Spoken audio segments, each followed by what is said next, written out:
اگر آپ چاہتے ہیں کہ 3 دنوں میں آپ کو 30 کروڑ کا منافع ہو تو پھر آپ نے یہ 3 دن ضائع نہیں کرنے۔ یہ پورے سال کے سب سے عظیم دن ہیں اور سب سے برکت والے دن ہیں۔ ان دنوں کی اللہ تعالیٰ نے خود قرآن کے اندر قسم کھائی ہے، یا جن دنوں کی اللہ خود قرآن کے اندر قسم کھا کر فرمائے کہ یہ دن برکت والے ہیں، ان دنوں کے اندر کون سا شک ہو سکتا ہے؟ آج ماہ ذی الحج کی 8 تاریخ ہے تو جمعرات کا دن ہے، اور کل ہے 9 ذی الحج جمعہ کا دن، اور یوم عرفہ بھی ہوگا۔ آج یوم ترویہ ہے، اور اسی طرح آگے ہوگا 10 ذی الحج عید الاضحیٰ کا دن، یعنی قربانی والی عید کا دن۔ یہ 3 دن انتہائی اہم ہیں، سب سے زیادہ فضیلت والے ہیں، سب سے زیادہ عظمت والے ہیں، ایک ایک دن کی برکت۔ ویسے بھی یہ ایسا جو ہے نا صدیوں بعد ہوتا ہے کہ ماہ ذی الحج کی 8 تاریخ ہو اور جمعرات کا دن ہو، 9 ہو تو ذی الحجہ کی 9 تاریخ ہو تو جمعہ کا دن ہو، جمعہ بھی سردار دن، جمعہ کے دن بھی فرشتے زمین پر اور جمعرات کے دن بھی فرشتے زمین پر، آگے عید کے دن بھی اللہ اپنے بندوں کو صدائے دے رہا ہے کوئی مجھ سے مانگنے والا اس کو عطا کر دیا جائے۔ یہ عمل کرنے کی دیر ہے، سارا دن تم اس کی برکتیں دیکھتے رہ جاؤ گے، کبھی سوچا نہ ہوگا اتنا اس عمل کی برکت سے مل جاتا ہے۔ اب کرنا کیا ہے؟ صرف ایک انڈا لینا ہے، ایک انڈا، اور یہ 20-25 کا ہے تقریباً۔ 20-25 روپے سے آپ کو دیکھنا اتنا نفع حاصل ہوگا، اتنا نفع ملے گا کہ آپ کی نسلیں بھی حیران رہ جائیں گی۔ جو لوگ اپنی حاجت کو پورا کروانا چاہتے ہیں، یہ عمل صرف اللہ کی رضا کے لیے اس طرح کر لیں، پھر دیکھیں ان کی زندگی میں بہاریں کیسی آتی ہیں، ان کی زندگی کے غم کیسے ختم ہوتے ہیں۔ کیونکہ سب سے پہلے آپ نے اس عمل کی ترتیب کو سمجھنا انتہائی ضروری ہے، کیونکہ یہ دن جس قدر برکت والے ہیں اسی طرح یہ عمل بھی برکت والا ہے، یہ عمل بھی سب سے زیادہ طاقت اور تاثیر والا ہے۔ کہتے ہیں جادو سے بھی زیادہ تیزی کے ساتھ یہ اپنا اثر دکھاتا ہے، اپنی طاقت دکھاتا ہے۔ یہ عمل کرتے ہی بندے کے حالات بدلنا شروع ہو جاتے ہیں، کرتے ہی بندے کے معاملات بدلنا شروع ہو جاتے ہیں۔ یہ عمل کرنے کی دیر ہے، تمہارے حالات فوراً بدلنا شروع ہو جائیں گے، کیونکہ جمعۃ المبارک کا دن، یہ عمل جمعرات کے دن بھی کر سکتے ہیں، جمعہ کے دن بھی اور ہفتہ کے دن بھی۔ ان 3 دنوں میں کسی بھی ایک دن، عمل صرف ایک دن کا ہے، لیکن ان 3 دنوں میں جس نے کر لیا وہ کامیاب ہو گیا۔ اس کے بعد اگر کریں گے تو پھر یہ برکتیں نہیں ملیں گی، یہ بات ذہن میں رکھیے گا، کیونکہ یہ ان دنوں کا سب سے خاص اور سب سے مجرب عمل ہے۔ میں عمل کی طرف بڑھتا ہوں، آپ نے توجہ کے ساتھ بات کو سننا ہے۔ حضور علیہ السلام کا فرمان ہے کہ جب جمعرات کا دن آتا ہے نا، اللہ تعالیٰ کے نوری ملائکہ زمین پر آ جاتے ہیں، اللہ کے جو فرشتے ہیں وہ زمین پر آ جاتے ہیں، اور اس دن میں اللہ کی بارگاہ میں بندوں کی اعمال پیش کیے جاتے ہیں۔ جو مغفرت طلب کرتا ہے اللہ اس کی بخشش فرما دیتا ہے، جو توبہ کرتا ہے اللہ اس کی توبہ کو قبول فرما لیتا ہے، اور جو بندہ جو کچھ مانگتا ہے اللہ اس کو عطا کر دیتا ہے۔ پھر اسی طرح جمعۃ المبارک کا دن ہے، اور جمعہ کا دن وہ دن ہے جس کو 5 بڑی نسبتیں حاصل ہیں۔ ایک تو اس دن اللہ تعالیٰ نے آدم علیہ السلام کو پیدا فرمایا، دوسرا اسی دن اللہ تعالیٰ نے ان کو زمین پر اتارا، تیسرا اسی دن ان کو موت ہوئی، اور اس جمعۃ المبارک کے دن میں ایک ایسی گھڑی، ایسا لمحہ بھی موجود ہے، اور ویسے تو یہ جو جمعہ ہے نا اس کی ہر گھڑی برکت والی ہے، ہر لمحہ برکت والا ہے، اس لیے اس میں ایسا وقت اور ایسی گھڑی موجود ہے جس میں بندہ حلال چیز جس کا بھی سوال کرے اللہ اس کو وہ عطا کر دیتا ہے۔ اور اسی طرح اس دن میں اللہ تعالیٰ قیامت کو قائم فرمائے گا، تمام مقرب فرشتے، آسمان، زمین، ہوائیں، پہاڑ، سمندر، سب اس دن سے گھبراتے ہیں کہ کہیں قیامت نہ قائم ہو جائے، اس لیے قیامت جمعہ کے دن ہی آئے گی۔ آج کیا دن ہے؟ آج ہے حج کا دن۔ اگر ہم سعودی عرب کے اعتبار سے دیکھیں تو آج حج کا دن، اور اتنی برکتوں اور فضیلتوں اور رحمتوں والا ہے۔ آج حج کا خطبہ پڑھا جائے گا، کل جمعہ کا خطبہ ہوگا، پرسوں عید الاضحیٰ کا خطبہ ہوگا۔ یہ 3 خطبے ایک ساتھ ہیں، ہر دن خطبے والا دن ہے، ہر دن رحمتوں والا دن ہے۔ اب آپ نے کرنا کیا ہے؟ جیسے میں نے کہا آپ نے ایک انڈا لے لینا ہے، اس کو اپنے دائیں ہاتھ میں رکھ لینا ہے، اور یہ اسم مبارک اور یہ چیزیں اس کے اوپر آپ نے پڑھنی ہے، جو ترتیب آپ کو بتانے لگا ہوں۔ عمل جیسے میں نے کہا ہے صرف اسی طرح کرنا ہے، اس میں اپنی طرف سے کوئی کمی پیشی نہیں کرنی، کوئی اس میں اضافہ نہیں کرنا، کوئی اس میں کمی نہیں کرنی، باوضو یہ عمل کرنا ہے، قبلہ کی جانب منہ کر کے یہ عمل کرنا ہے۔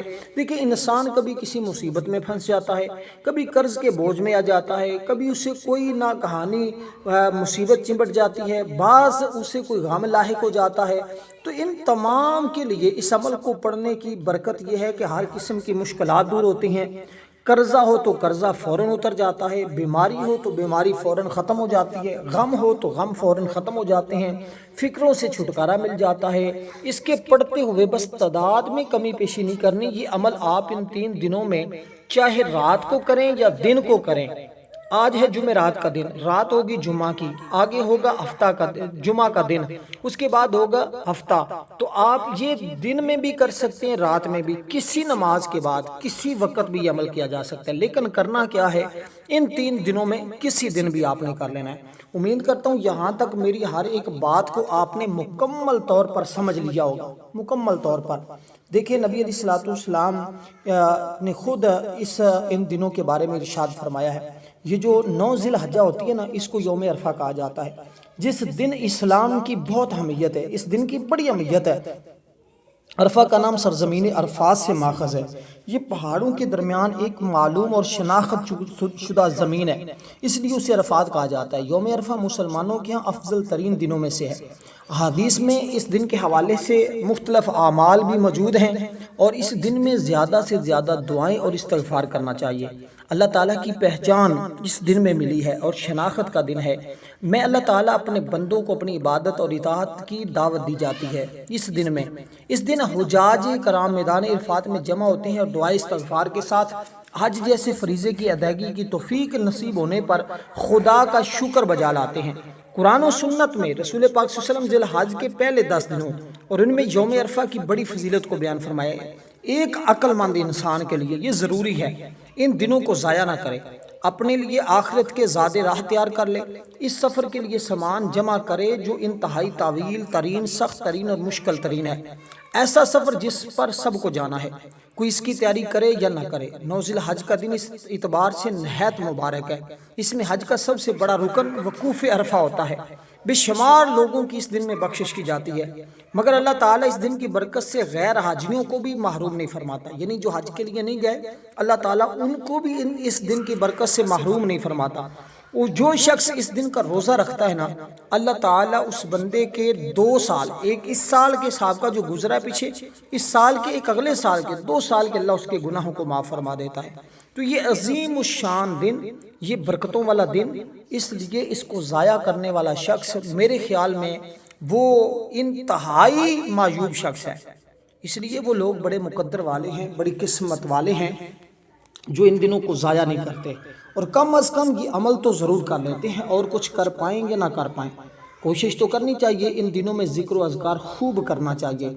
دیکھیے اس کو جتنا ذکر و اذکار کریں گے، جتنا اللہ کا شکر ادا کریں گے، استغفار کریں گے، اللہ تعالیٰ اتنا ہی تمہارے اوپر راضی ہوگا۔ اب دوستو اس ترتیب کے ساتھ کہ سب سے پہلے آپ کو جیسے میں نے کہا وہ چیزیں آپ نے سامنے رکھنی ہے۔ اب آپ نے 3 مرتبہ شروع میں درود پاک پڑھنا ہے اور 3 مرتبہ آخر میں درود پاک پڑھنا ہے۔ یہ درود پاک کوئی بھی آپ پڑھ سکتے ہیں، لیکن کوشش کریں کہ درود ابراہیم ہی پڑھیں۔ اللہ تعالیٰ کا پہلا اسم مبارک ہے یا اللہ، یہ اللہ تعالیٰ کا اسم ذاتی ہے۔ اللہ الصمد اللہ تعالیٰ کا اسم ذات صفاتی ہے، یہ اللہ تعالیٰ کا یا اللہ یہ اسم ذاتی ہے، یعنی کہ جو اللہ کی ذات پر دلالت کرتا ہے، وہ اللہ کا تعالیٰ کی صفات پر دلالت کرتا ہے۔ اللہ تعالیٰ کا جب ذاتی نام اللہ کے صفاتی کے نام کے ساتھ ہے، ان دنوں میں ملا کر پڑھا جاتا ہے، اللہ اس بندے سے راضی ہو جاتا ہے۔ پھر وہ بندہ جس چیز کا اللہ سے سوال کرتا ہے، اللہ تعالیٰ اسی طرح کا معاملہ اپنے اس بندے کے ساتھ فرماتا ہے۔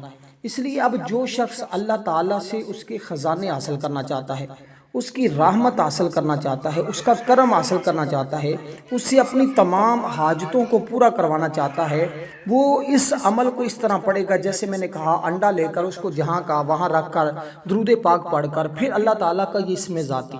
دیکھیں اے اللہ تیرا نام اللہ ہے جو تیرے سوا کسی اور کے لیے نہیں ہے، یہ صرف تیرے ہی لیے ہے کیونکہ تیرے سوا اور کوئی اللہ ہو نہیں سکتا، تیرا نام ہی اسم اعظم ہے۔ یہ لفظ اللہ کا ایک ایک حرف کامل ہے جو اللہ کی ذات پر دلالت کرتا ہے۔ اس لیے اللہ تبارک و تعالیٰ کی ذات سے ہمیشہ، کیونکہ اللہ تعالیٰ کی ذات وحدہ لا شریک ہے، اس کی ذات میں کوئی دوسرا شریک نہیں ہے، وہ کائنات کی ہر چیز کا خالق ہے، ہر چیز کا رب ہے، ہر شے کا مالک ہے، جو زمین و آسمان کے خزانے اسی کے قبضے میں ہیں، کیونکہ ارض و سما کا مالک ہے، جو ہمارے دلوں کی چھپی ہوئی چیزوں اور سینوں میں ڈھکے ہوئے رازوں کو جانتا ہے، جو تحت الثری اور فوق الثریہ کی تمام غیب حقیقتوں کو جانتا ہے، جو رات کو دن میں دن کو رات میں بدلتا ہے، جو آسمانوں سے بارش برسا کر زمین پر سبزہ اگاتا ہے، جو خاکی بندوں کو نوری ملائکہ سے بڑھ کر شان عطا کرتا ہے، جو سالکوں کو راہ حق دکھلاتا ہے، طالبوں کی طلب کو پورا کرتا ہے، اس کا نام یوں لینا ہے، یا اللہ یا سمادو، یا اللہ یا سمادو۔ اس کو یوں بھی پڑھ سکتے ہیں، یا اللہ یا سمادو، یا اللہ یا سمادو۔ دیکھیں یہ جو دو اسم مبارک آپ نے اکٹھے پڑھنے ہیں، ان کو ایک شمار کرنا ہے۔ پھر توجہ دلانا چاہتا ہوں، یہ جو دو اللہ تعالیٰ کے اسم مبارک ہیں، یا اللہ یا سمادو، اس کا مطلب ہے اے اللہ، اے بے نیاز، یہ عمل جو ہے نا یہ ظالم سے نجات دلاتا ہے، بھوک سے حفاظت کرواتا ہے، یعنی کبھی آپ زندگی میں محتاج نہیں ہوں گے، بھوکے پیاسے نہیں رہیں گے۔ اس عمل کی بدولت کہتے ہیں بندہ جو مانگتا ہے اس کے دامن میں ڈال دیا جاتا ہے، اس کی جھولی میں ڈال دیا جاتا ہے۔ اگر خالی دامن کو بھرنا چاہتے ہو اس عمل کو اس طرح کریں۔ اب کوئی بھی مقصد ہے، بے اولاد بھی اس عمل کو کریں، بے روزگار بھی کریں، غربت زدہ بھی اس عمل کو کریں، ہر شخص اس عمل کو کر سکتا ہے، یعنی کوئی شخص اس عمل کی برکت سے محروم نہ رہے۔ اس لیے دوستو، اب آپ جو ان لوگوں کی شادیاں نہیں ہو رہی، جن کے رشتے نہیں ہو رہے، جن کے اور معاملات خراب ہوئے ہیں، یا جن کا جو بھی مسئلہ ہے، جو بھی جن کی حاجت ہے، وہ اپنی اس حاجت کو، لیکن مقصد جائز ہونا چاہیے، حلال ہونا چاہیے، ناجائز نہیں ہونا چاہیے۔ پھر آپ دیکھیں کہ کیسے آپ کو اس کی برکتیں ملتی ہیں فوری طور پر۔ دیکھیے اللہ تعالیٰ کی ذات وہ ہے جو اپنی رحمت سے ہر چیز کو پال رہا ہے، اپنے کرم سے ہر وقت بندوں کے اوپر اپنے رحم و کرم کی بارش کرتا ہے، جو اپنے ملک میں جسے چاہتا عزت دیتا ہے، جسے چاہتا اس سے عزت چھین بھی لیتا ہے، جس سے وہ عطا کرے اسے کوئی روک نہیں سکتا، جس سے وہ چھین لے اسے کوئی دے نہیں سکتا۔ وہ اپنے ملک کی ہر چیز کا مالک ہونے کا ساتھ ساتھ اس کا محافظ بھی ہے، حفاظت کرنے والا بھی ہے۔ جب کسی چیز کو وہ پیدا کرنے کا ارادہ کرتا ہے تو وہ کہتا ہے کن، پس ہو جا، وہ چیز اس کے لیے ہو جاتی ہے۔ اس نے ارادہ کر لیا کہ فلاں شخص کے لیے ہو جا تو وہ سب کچھ تمہارے لیے ہو جائے گا۔ اس نے تو فقط فرمانا ہے کن، کیونکہ وہ کائنات کو گہری نظر سے دیکھ رہا ہے۔ ہمیں اس کائنات میں اس کے جلوے کے سوا کچھ نظر نہیں آتا، اس لیے میرے دوستوں اسے دل و جان سے مان لو، اس کے میخانے میں توحید کا گھونٹ بھر کر دونوں عالم سے بیگانہ ہو جاؤ۔ ہر قسم کے فیض و برکات کا یہ منبع ہے۔ کہتے ہیں کوئی شخص اس وقت تک اللہ کا ولی بن ہی نہیں سکتا جب تک وہ اس کا ورد نہیں کر لیتا۔ اس لیے اللہ تعالیٰ اس بندے کو اس کی برکتیں نصیب کرتا ہے جو بندہ اس کو پڑھتا ہے۔ اس لیے اب آپ نے یہ کسی بھی نماز کے بعد پڑھا تو انشاءاللہ باطن بھی کھلے گا، روحانیت بھی حاصل ہوگی، ایسی عزت ملے گی جو کبھی ختم نہیں ہوگی، ایسا رزق ملے گا جو کبھی ختم نہیں ہوگا۔ اس لیے دنیاوی فیض و برکات کے لیے، دینی فیض و برکات کے لیے، شفاء امراض کے لیے، روزگار کے لیے، قرضے سے نجات کے لیے، دنیا کے ہر جائز مقصد کے لیے، اگر کوئی شخص کسی جھگڑے میں ناحق پھنس گیا ہے، اس کے خلاف مقدمہ بن گیا ہے، تو پیشی کے وقت پڑھتا جائے، انشاءاللہ برکتیں ہی برکتیں ملتی جائیں گی۔ اس لیے کہ اللہ تعالیٰ اپنا ذکر کرنے والوں کو محروم نہیں کرتا۔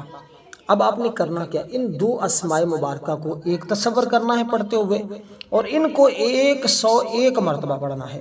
پھر دیکھیں تمہاری زندگی میں جو اللہ کی رحمت کے دروازے کھلیں گے، اور جو تمہیں چیزیں ملیں گی، اور ضرورت تمہاری کہاں کہاں سے پوری ہوتی ہے، اس کا اندازہ تب ہوگا جب آپ اس عمل کو مکمل کر کے اس ترتیب کے ساتھ رکھیں گے۔ اب آپ نے اس کے بعد جو چیزیں بتاؤں وہ آپ نے اسی ترتیب کے ساتھ کرنی ہے خدا را، کیونکہ اگر کوشش ہو سکے تو آپ روزہ رکھ کر اس عمل کو کریں، اگر ایسا ممکن نہیں تو پھر آپ اسی ترتیب کے ساتھ اس عمل کو 1 مرتبہ ضرور کر لیجئے گا، کیونکہ روزہ رکھنے کی اتنی فضیلت ہے، اتنی برکت ہے کہ جو بندہ ان دنوں کے روزے رکھتا اللہ اس کی عمر میں برکت پیدا فرما دیتا، اس کے مال میں برکت ہو جاتی ہے، اہل و عیال کی حفاظت ہوتی ہے، گناہ مٹ جاتے ہیں، نیکیاں دگنی ہو جاتی ہیں، اس طرح کے اور ہزاروں انعامات اس بندے کو ملتے ہیں۔ ہر دکھ کی دعا ہے یہ عمل، ہر پریشانی کی دعا ہے یہ عمل، کیونکہ یہ جو اب چیز میں آپ کو بتانے لگا ہوں نا، بسم اللہ الرحمن الرحیم کے ساتھ قرآن مجید کی یہ عظیم صورت، جو بندہ ان دنوں میں ایک اس کا لفظ پڑھتا ہے، اللہ ایک لفظ کی 1 نیکی یا 10 نیکیاں نے اس کو 700 نیکیوں سے نواز دیتا ہے۔ اس لیے نیکیوں کا اس کے اوپر نشاور ہو جانا ہے، اس لیے کہ حضرت عبداللہ ابن عباس جو حضور کے چچا کے بیٹے ہیں، حضور علیہ الصلوۃ والسلام نے فرمایا میں رات اور دن میں اپنی امت پر عذاب کا خوف رکھتا تھا، یہاں تک کہ جبریل علیہ الصلوۃ والسلام میرے پاس یہ سورہ مبارکہ لے کر آئے جو آپ نے پڑھنی ہے۔ حضور فرماتے ہیں مجھے یقین ہو گیا کہ اس کے نازل ہونے کے بعد میری امت کو عذاب نہیں دیا جائے گا، کیونکہ یہ صورت اللہ تعالیٰ کی طرف منسوب ہے۔ جس شخص نے اس صورت کو مسلسل پڑھا، عادت بنا لی، اور آسمان کے کنارے سے نیکیاں نشاور ہوں گی اس بندے کے اوپر، اس پر اطمینان اور سکون نازل ہوگا، اللہ اسے اپنی رحمت میں ڈھانپ لے گا۔ جو اس سورہ مبارکہ کو پڑھے گا اللہ کی رحمت کی نظر اس بندے کے اوپر ہوگی، اور اس طریقے سے اللہ تعالیٰ اسے کو بخش دے گا کہ اس کو عذاب نہیں دے گا، اور اللہ تعالیٰ سے جس چیز کا وہ سوال کرے گا اللہ اس کو عطا کر دے گا، کیونکہ یہ وہ صورت ہے جس کے پڑھنے پر اللہ کے نوری ملائکہ مرنے پر اس بندے کے جنازے میں شرکت کرتے ہیں۔ حضرت ایک روایت ہے سراقہ ابن مالک کے ایمان لانے کا واقعے کے اندر یہ بات موجود ہے۔ فرماتے ہیں نبی علیہ الصلوۃ والسلام مدینہ طیبہ کی طرف ہجرت فرمائی، دارالندوہ کے دروازے پر سارے کافر جمع ہوئے، یہ ابو جہل لعنتی کی گلی ہے۔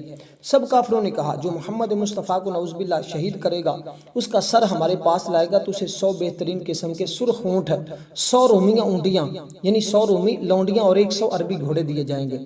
سراقہ ابن مالک نامی شخص کھڑا ہو کر کہنے لگا یہ کام میں کروں گا۔ تب سب کفار نے اس سے مال کی ضمانت دی۔ وہ حضور علیہ الصلوۃ والسلام کے پیچھے نکلا، حضور علیہ الصلوۃ والسلام کو اس نے پا لیا، شہید کرنے کا نعوذ باللہ ارادہ کیا۔ اللہ تعالیٰ نے اسی وقت جبریل کو بھیجا، عرض کی یا رسول اللہ، اللہ تعالیٰ نے زمین کو آپ کے اوپر مسخر کر دیا ہے، آپ جو حکم دیں گے زمین مانے گی۔ حضور نے فرمایا زمین سراقہ کو پکڑ لے، اس کا گھوڑا گھٹنوں سمیت زمین میں دھنس گیا۔ سراقہ نے عرض کی یا رسول اللہ ایسا برا ارادہ اب نہیں کروں گا، مجھے امن دے دیں۔ حضور نے دعا فرمائی، زمین نے اس کو چھوڑ دیا۔ پھر دوبارہ اس نے ایسا ارادہ کیا، پھر دوبارہ وہ اپنے گھوڑے کے گھٹنوں سمیت زمین میں دھنس گیا۔ پھر اس نے معافی مانگی، حضور نے پھر معاف فرما دیا۔ پھر حکم دیا کہ چھوڑ دے زمین اس کو، زمین نے چھوڑ دیا۔ وہ اپنے گھوڑے سے نیچے اترا اور اونٹنی کے حضور کی اونٹنی کے سامنے جا کر قدموں میں بیٹھ گیا۔ اس نے کہا یا رسول اللہ مجھے بتائیے اپنے معبود کے بارے میں خبر دیں، اتنی بڑی قدرت کا مالک، کیا وہ سونے سے بنا ہے یا چاندی سے بنا ہے، اس کے بارے میں بتائیں۔ حضور علیہ الصلوۃ والسلام ابھی خاموش تھے۔ جبریل آئے، یا رسول اللہ اس کے سامنے اس سورہ مبارکہ کی تلاوت کریں۔ پھر حضور نے اس کے سامنے اس سورہ مبارکہ کی تلاوت فرمائی تھی۔ تو یہ سورہ مبارکہ کا شان نزول کس قدر عظیم ہے اور کس قدر یہ مبارک صورت ہے، یہ آپ نے اس کے بعد ایک دعائے خاص میں آپ کو بتانے جا رہا ہوں، جو ان دنوں کی خاص دعا ہے۔ اس عمل کو کرنے کے بعد سر سجدے میں رکھ کر اس دعائے مبارکہ کو آپ نے 100 مرتبہ پڑھنا ہے، 100 مرتبہ۔ اللہ کے نوری ملائکہ اس بندے کی مدد کے لیے آتے ہیں جو بندہ اس طرح اس دعائے مبارکہ کو پڑھتا ہے۔ وہ دعا پڑھنے والے کے نامہ اعمال میں ایسی نیکیاں لکھی جاتی ہیں، ایسا اللہ کا کرم، ایسی اللہ کی رحمت اس کے اوپر برستی ہے، ایسے انعامات اس بندے کو ملتے ہیں کہ اس کی زندگی میں شاید کبھی ایسے انعامات اس نے نہ دیکھے ہوں۔ اس لیے دوستو اب آپ نے اس ترتیب کے ساتھ اس دعائے مبارکہ کو پڑھنا ہے یہ عمل کرنے کے بعد۔ اب اس سورہ مبارکہ کا میں تذکرہ کر دوں، ذکر کر دوں تو یہ سورہ مبارکہ بسم اللہ کے ساتھ آپ نے پڑھنی ہے۔ بسم اللہ الرحمن الرحیم، قل هو اللہ احد اللہ الصمد لم یلد ولم یولد ولم یکن لہ کفوا احد۔ اس سورہ مبارکہ کو آپ نے پڑھنا ہے۔ اب اس کے اندر اللہ الصمد موجود ہے اور اس سے پہلے آپ نے یا صمد کا ورد کیا ہے۔ اب یہ قرآن کی مستقل آیت بھی ہے اور اللہ تعالیٰ کی اسماء مبارکہ میں بھی ہے۔ اب اللہ الصمد کا عمل بھی ہوا اور یا صمد بھی ہوا۔ اب دونوں چیزیں جب اس طرح پڑھ لی جاتی ہیں پھر انعامات ملتے ہیں، اور انشاءاللہ تعالیٰ ایسے انعامات ملیں گے کہ آپ کو ان 3 دنوں میں خود اس عمل کی برکتوں کا مشاہدہ ہو جائے گا۔ اب اس کے بعد آپ نے اس سورہ مبارکہ کو کوئی زیادہ تعداد میں نہیں ہے، صرف 3 مرتبہ پڑھنا ہے۔ پھر درود پاک پڑھ کر آپ نے اس انڈے کے اوپر دم کر دینا ہے، اس کو اپنے گھر میں رکھنا ہے، لیکن یہ عمل کرنے کے فوراً بعد کسی سے کلام، کسی سے گفتگو نہیں کرنا، نہ عمل کے دوران کسی سے گفتگو کرنی ہے۔ اس کے بعد یہ دعائے خاص جو میں آپ کو بتا رہا ہوں، اس دعائے مبارکہ کو آپ نے پڑھنا ہے۔ یہ دعا اتنی عظیم ہے کہ حضور علیہ الصلوۃ والسلام نے اپنے ایک صحابی کو بھی اس کے پڑھتے ہوئے دیکھا تو صحابہ سے فرمایا یہ دعا پڑھنے سے پڑھنے کے بعد یہ شخص اب اللہ سے جس چیز کا سوال کرے گا اللہ اس کو عطا کر دے گا، یعنی اللہ اس کی دعا کو رد نہیں فرمائے گا، جو چیز وہ مانگے گا اس کو مل جائے گی۔ اس لیے آپ نے اس دعا مبارکہ کو سر سجدے میں رکھ کر 100 بار پڑھا، اس کے بعد آپ نے سر سجدے سے اٹھا کر اللہ تعالیٰ سے مانگنا ہے، جو منہ سے نکلے گا وہ آپ کو مل جائے گا۔ یہ اس عمل کی طاقت ہوگی، یہ تاثیر ہوگی۔ اور جمعۃ المبارک کے دن اور عید الاضحیٰ کے دن ہماری خصوصی دعا ہوگی، جو لوگ اس دعا کے اندر نام شامل کروانا چاہتے ہیں 3 مرتبہ درود پاک پڑھیں، اس کا ثواب میرے ملک کر دیں اور کمنٹ میں نام لکھ دیں، انشاءاللہ دعا میں شامل کیا جائے گا۔ اب اس کے بعد جب اول آخر 3 بار درود پاک کر 2 چیزیں آپ نے درمیان میں پڑھی، انڈے کے اوپر دم کر دیا، اس کو آپ نے 3 دن تک اپنے گھر میں رکھنا ہے۔ اس کے بعد آپ نے اس کو کسی پانی میں بہا دینا ہے، بس اس کے بہنے کی دیر ہے، انشاءاللہ سارے غم، سارے پریشانیاں، دکھ تمہارے بہہ جائیں گے اور ان 3 دنوں میں اللہ تعالیٰ انعامات کی بارش تمہارے اوپر فرما دے گا۔ اب وہ دعائے مبارکہ جو ہے وہ ہے یا ارحم الراحمین، یا ارحم الراحمین، اس کو پڑھتے جانا ہے۔ جب تعداد پوری ہو جائے پھر اللہ سے سوال کرنا ہے، حاجت طلب کرنی ہے، انشاءاللہ اللہ ضرور پوری فرمائے گا۔ ویڈیو کو لائک ضرور کیجیے گا۔ والسلام ورحمۃ اللہ۔